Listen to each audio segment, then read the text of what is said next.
ये जो ईवीएम है ना, इलेक्ट्रॉनिक वोटिंग मैकेनिज्म्स या मशीन्स आप इनको कह दें, ये बड़ा पॉपुलर लगता है इलेक्टोरल और पॉलिटिकल प्रोसेसेस में ना।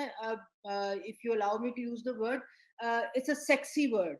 एकदम लगता है वो इलेक्ट्रॉनिक हो गया, अब इसमें कुछ नहीं है, कागज नहीं है, बनना नहीं है, और हर चीज साफ सुथरा हो जाएगा। नंबर एक ये कि हमारे मुल्क में जो इलेक्टोरल हिस्ट्री रही है और उसमें ट्रांसपेरेंसी जो है वो किसी मशीन की जिसके ना उसकी वजह से ट्रांसपेरेंसी कॉम्प्रोमाइज नहीं होती रही। तो there has been an elephant in the room, elephant is still in the room, बल्कि वो बाकी चीजों को बाहर निकाल रहा है। तो नंबर एक, उसको सामने रखा जाए। नंबर दो, इलेक्ट्रॉनिक वोटिंग जो है, इसके ऊपर ये 2018 के इलेक्शन में पायलट कराने का मंसूबा था, और उससे पहले भी, और उस पर सबसे ज्यादा काम आईफेस्ट ने, इंटरनेशनल फेडरेशन ऑफ इलेक्टोरल जो सिस्टम्स हैं, एक बहुत बड़ा इदारा है, उसने इसके ऊपर दुनिया में बहुत काम किया हुआ है। और उन्होंने, इलेक्शन कमीशन ने उनकी सर्विसेज हायर की थी, और उन्होंने एक रिपोर्ट भी बनाकर दी।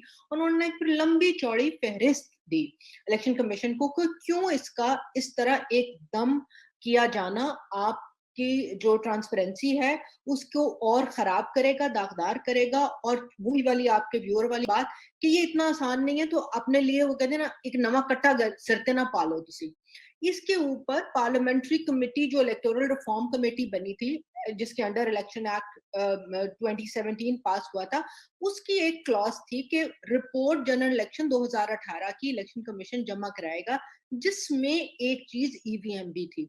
तो उसकी रिपोर्ट जमा कराई गई है। मुझे अफसोस सिर्फ ये है कि हुकूमत के एडवाइजर अगर उसको पढ़ लेते तो बेहतर पता चल जाता।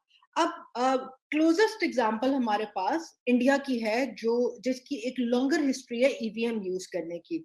और मैं आपको ये बता दूं कि वो उन्होंने 1980 में से शुरू किया था, ग्रेजुअली इसको डिफरेंट जगहों पर, कुछ कॉन्स्टिट्यूंसी में, डिफरेंट लोकल गवर्नमेंट और दूसरे इलेक्शंस में यूज करना। 10 साल तक उन्होंने इस पर तजर्बा किया, आहिस्ता आहिस्ता यूज किया, बाहर से लाकर फिर उन्होंने खुद बनानी शुरू की, और उसको वो उन्होंने उसकी कॉस्ट रिड्यूस की, उन्होंने उसकी एफिकेसी इंप्रूव की, और अब इस स्टेज पे हैं कि जब पिछले 10 साल के नेपाल में भी जब इलेक्शन होते हैं, तो ईवीएम मशीन जो है वो उधार इंडिया से लेकर नेपाल जाती है। और मैंने जब नेपाल में इलेक्शन ऑब्जर्व किया तो मैंने खुद देखा, उसके वहां पर लिखा हुआ था with the compliments of government of India in Nepal, वो यूज हो रही थी। तो नंबर एक ये बात, ये काम कैसे करती है ये बनाना कि जी हम बना लेंगे। इसके दो यूनिट होते हैं, एक बैलेटिंग यूनिट होता है और एक कंट्रोल यूनिट होता है। 5 मीटर की मिनिमम आइडियली देखा गया है तार है जिसके ऊपर जुड़ा होता है, कम से कम 6 वोल्ट की बैटरी तैयार है। इंडिया ने ये मशीन जब खुद बनाई तो तकरीबन उन्होंने इसकी मालियत अब 10-15 हजार के करीब एक यूनिट को वो नीचे ले आए हैं। मगर आप ये देखिए कि 1 बिलियन है, 600 प्लस कॉन्स्टिट्यूएंसीज हैं, तो वो एक इकोनॉमी ऑफ स्केल्स भी है, वो उससे जुड़ा होता है। इसके लिए सिर्फ आपको अपने पोलिंग अमले को की तरबियत ही सिर्फ जरूरी नहीं है, आपको लोगों को भी मैसिव स्केल पे बताना होगा ये कैसे काम करेगा। फिर किसी ने जब सवाल किया फवाद साहब से, तो उन्होंने कहा कि हैक हो जाएगा। तो उन्होंने कहा ये नेट पे नहीं काम करती, हैक नहीं होती।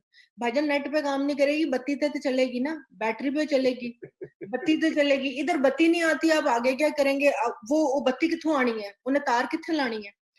फिर क्या चाहिए आपको कि वो बैटरी को हैंडल करना भी एक इशू है। एक बंदा जब अंदर जाता है, प्रिजाइडिंग ऑफिसर उसको क्लियर करता है, वो अंदर उसके पास पैनल खुल जाता है, उस पैनल से वो प्रेस करता है, जब वो प्रेस सही हो जाता है तो प्रिजाइडिंग ऑफिसर कहता है अब उसके पास कंट्रोल है, ओके ठीक हो गया, रिकॉर्ड हो गया, वो क्लियर करता है, अगले के लिए जगह बनाता है।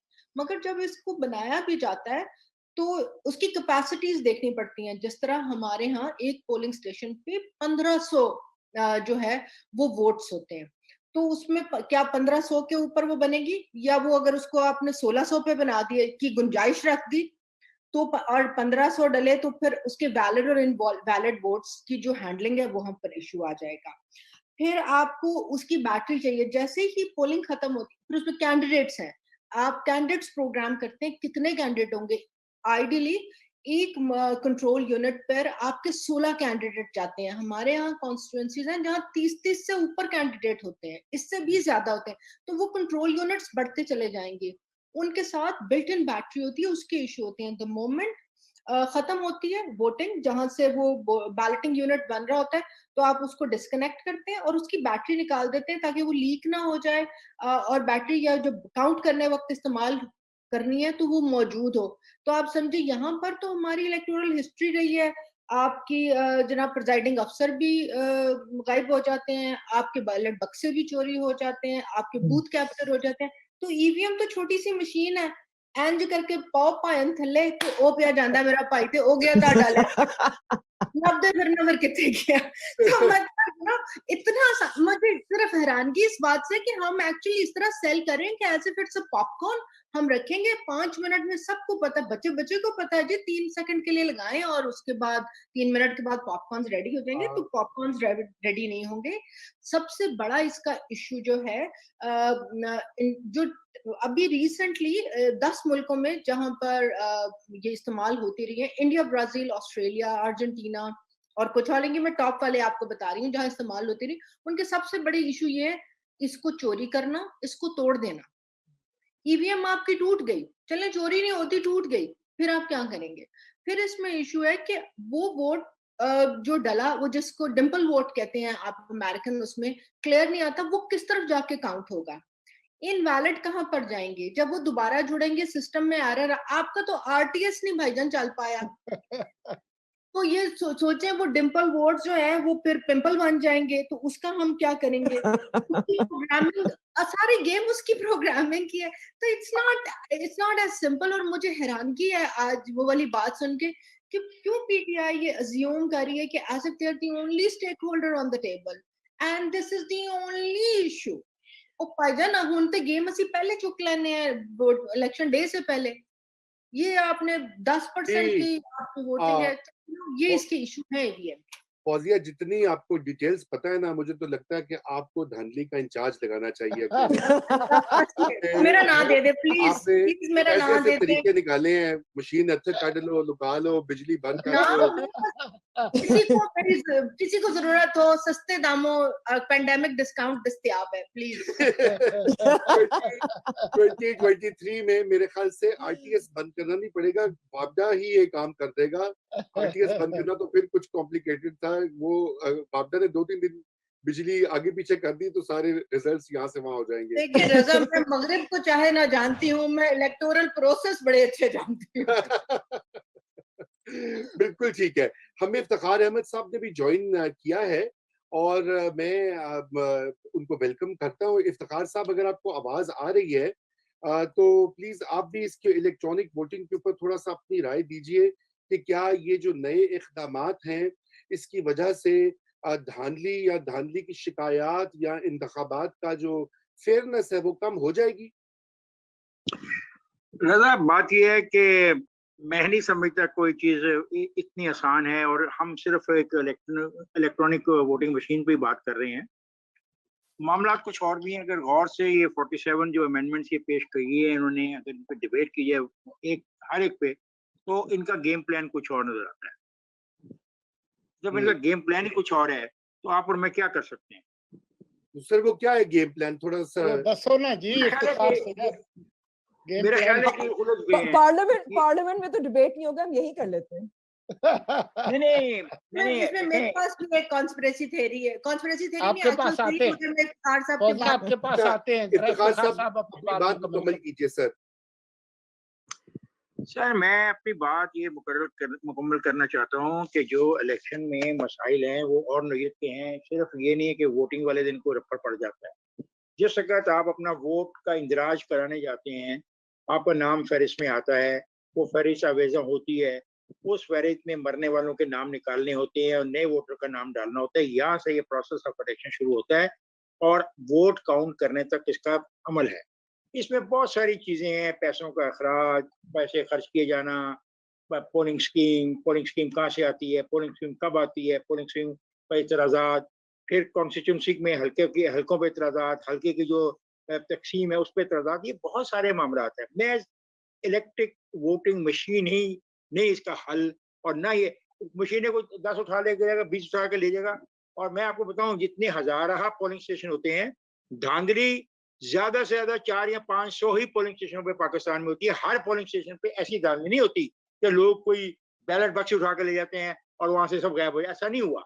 कम से कम मेरे इल्म में 1980 से अब तक मैं इसको कवर कर रहा हूँ, मेरे इल्म में नहीं कि इतनी तादाद में पोलिंग बूथों से वो अपना उठा के ले गए डब्बे, ऐसा नहीं है।